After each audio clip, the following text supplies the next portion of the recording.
कभी ऐसा महसूस हुआ है कि कोई आपके विचारों को कंट्रोल कर रहा है? चलिए, आज हम डार्क साइकोलॉजी की इसी खतरनाक दुनिया में गहराई से उतरते हैं और देखते हैं कि ये कैसे इंसानी दिमाग को अपना निशाना बनाती है। मतलब ये सिर्फ किसी को अपनी बात मनवाने तक ही सीमित नहीं है। ये तो किसी की पहचान पर एक सोचा समझा हमला है, एक तरह का कब्जा। तो ये डार्क साइकोलॉजी आखिर है क्या?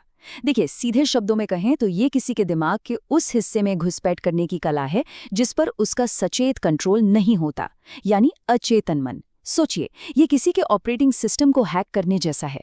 इसका मकसद सिर्फ प्रभावित करना नहीं, बल्कि पूरी तरह से कंट्रोल करना है। और कुछ सबसे खतरनाक मामलों में ये किसी के व्यक्तित्व को मिटाकर एक नया व्यक्तित्व भी बना सकती है। और ये तस्वीर ये इन तकनीकों की सबसे खतरनाक साइड को दिखाती है। असल मकसद यही है कि किसी की अपनी पहचान ही मिटा दी जाए और उसकी जगह एक ऐसा नया इंसान बना दिया जाए जो पूरी तरह से मैनिपुलेटर के इशारों पर नाचे। तो सवाल ये उठता है कि ये खतरनाक खेल आखिर खेला कैसे जाता है। चलिए, इसके पूरे ब्लूप्रिंट को समझते हैं, क्योंकि एक बात तो साफ है, जो लोग इसका इस्तेमाल करते हैं वो बहुत लंबा और धीमा खेल खेलते हैं। और पता है, इस पूरी प्रोसेस की सबसे खतरनाक बात क्या है? वो ये है कि ये सब कुछ कितने छिपे हुए तरीके से होता है, बिल्कुल एक धीमे जहर की तरह, जो धीरे धीरे फैलता है। ये कोई एक दिन में नहीं होता, इसमें महीनों सालों लग जाते हैं। और इसीलिए शिकार को अक्सर पता ही नहीं चलता कि उसके साथ हो क्या रहा है। तो ये है वो 5 कदमों वाला प्लान जो एक मैनिपुलेटर इस्तेमाल करता है। सबसे पहले वो एक टारगेट चुनते हैं, फिर आता है सबसे जरूरी कदम, विश्वास बनाना। और एक बार भरोसा जीत लिया, बस फिर जानकारी इकट्ठा करना, मन में धीरे धीरे नए विचार डालना और आखिर में कंट्रोल के लिए अपने तार बिछा देना। और ये जो विश्वास है ना, यही वो चाबी है जो मैनिपुलेटर के लिए सारे दरवाजे खोल देती है। एक भरोसेमंद दोस्त का मुखौटा पहनकर उन्हें दिमाग तक सीधी पहुंच मिल जाती है। शिकार को तो यही लगता है कि वो एक दोस्त के साथ है, पर असल में उसकी पहचान की नींव को ही धीरे धीरे बदला जा रहा होता है। तो सवाल ये है कि लोग इस तरह के घुसपैठ का शिकार इतनी आसानी से क्यों हो जाते हैं?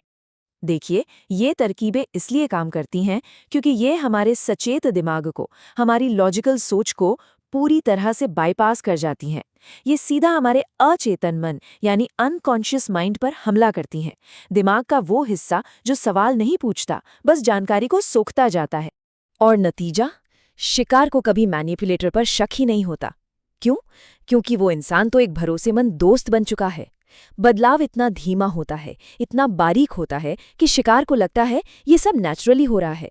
उसे ये एहसास ही नहीं होता कि उसे किसी और की मर्जी से ढाला जा रहा है।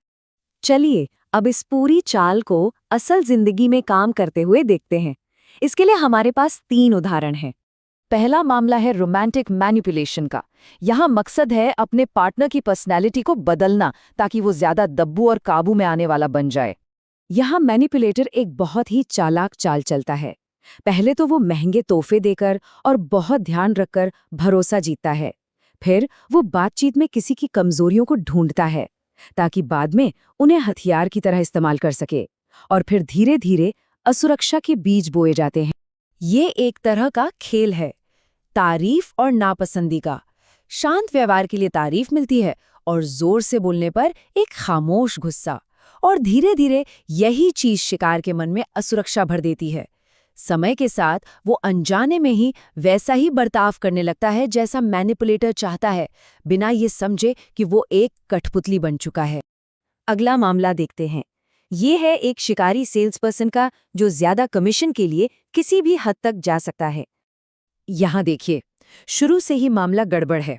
ग्राहक एक पुरानी सस्ती मिनी वैन के लिए आया है, लेकिन सेल्स पर्सन उसे एक नई महंगी एसयूवी की तरफ धकेल रहा है। साफ है, ग्राहक की जरूरत एक तरफ और सेल्स पर्सन का कमीशन का लालच दूसरी तरफ। तो सेल्स पर्सन यहाँ क्या करता है? वो अपने एक्सपर्ट होने का फायदा उठाता है। वो गाड़ी में झूठी कमियां निकालकर, जैसे खराब एयरबैग का डर दिखाकर, ग्राहक को डराता है और इस डर का इस्तेमाल करके उसे एक ऐसा फैसला लेने पर मजबूर कर देता है जो वो कभी लेना ही नहीं चाहता था। और आखिर में चलिए देखते हैं कि कैसे एक फंडरेजिंग के लक्ष्य को पूरा करने के लिए इमोशनल मैनिपुलेशन यानी भावनाओं से खिलवाड़ किया जाता है। ये एक क्लासिक केस है भावनाओं के शोषण का।